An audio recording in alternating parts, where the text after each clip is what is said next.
Good day, I'm Stephen McHugh, and this is your JIS News for Wednesday, November 11. Prime Minister Andrew Holness says his government intends to relocate communities in disaster-prone areas. The communities targeted are those which are perennially affected by flooding, blocked roads, and land slippages. Informal settlements on riverbanks, in the path of rivers, and low-lying communities will also be targeted.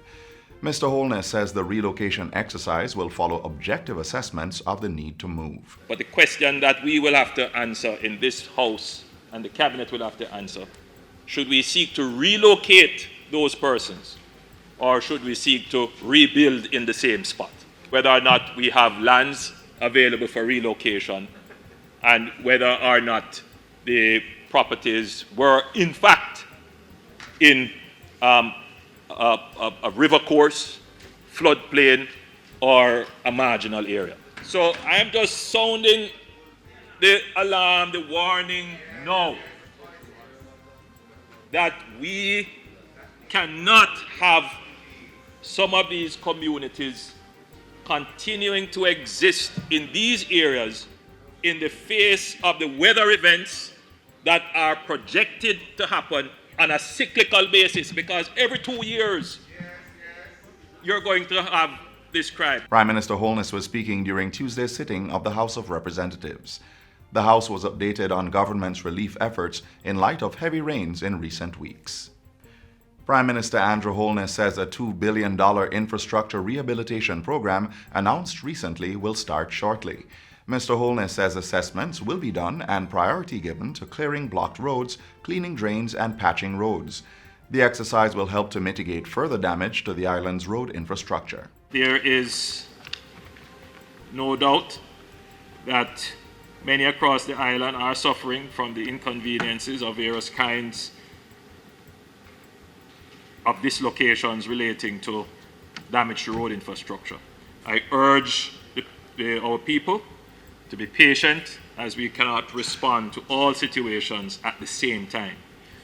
We do not have, as you know, unlimited resources, and therefore we must be strategic in how we allocate and use our scarce resources. Mr. Holness says 22 of the 23 roads impacted by the passage of Tropical Storm Zeta have been cleared. The National Works Agency has also cleared a majority of the 24 major roads impacted by the outer bands of what is now Hurricane Eta.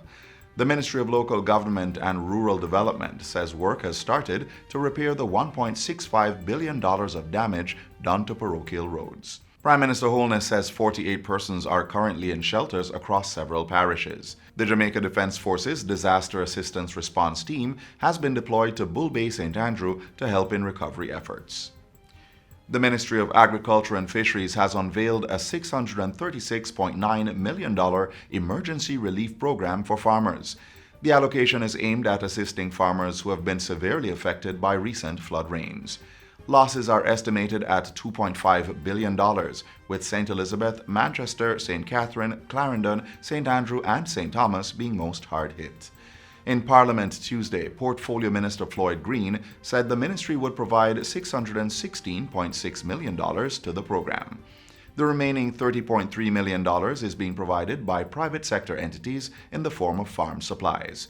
Government support will be seen through a $95 million chemicals program, a $215 million program for assorted seeds and other plant material, as well as a $30 million fertilizer program. In addition to deploying 2 tractors to the worst affected areas, the ministry will also be spending $211.6 million on rehabilitating farm roads and $40 million to repair catchments, greenhouses, and shade areas. $20 million in support will be given to livestock farmers, while beef farmers will receive $5 million. Minister Green says the program will be administered through the Rural Agricultural Development Authority, RADA, with direct support coming from members of Parliament. We will provide $500,000 to 20 MPs who have been categorized as urban MPs. We will provide $1 million to 20 MPs who have been categorized as rural MPs. And we will provide $1.5 million each to 21 MPs in the hardest hit areas. The Agriculture Minister also announced plans to start a $10 million backyard gardening program. He says 2,500 backyard gardening kits will be disbursed.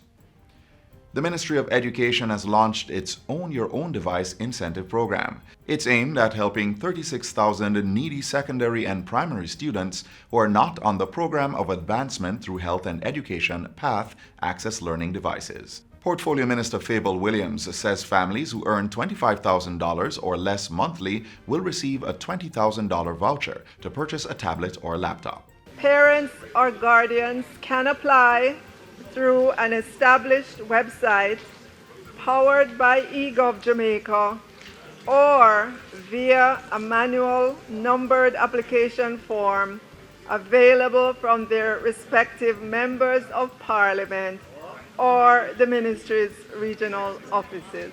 The application period runs from November 17 to December 4. Electronic applications can be retrieved from and uploaded to oyod.educate.gov.jm.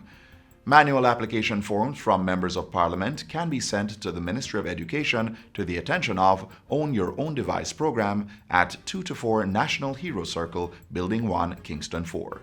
Persons seeking more information on the program may call 888-OYOD-NOW, that's 888-696-3669, or email oyod@moeyi.gov.jm. And finally, Member of Parliament for South St. Andrew, Mark Golding, was on Tuesday sworn in as Leader of the Opposition.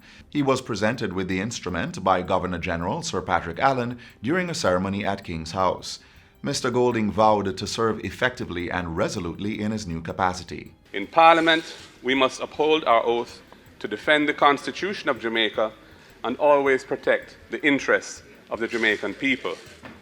In carrying out this sacred duty, we will not oppose for its own sake, but always with the objective of strengthening good governance and accountability in the affairs of the nation.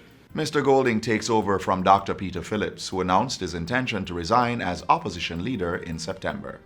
And that's it for JIS News Today. I'm Stephen McHugh. Thanks for watching.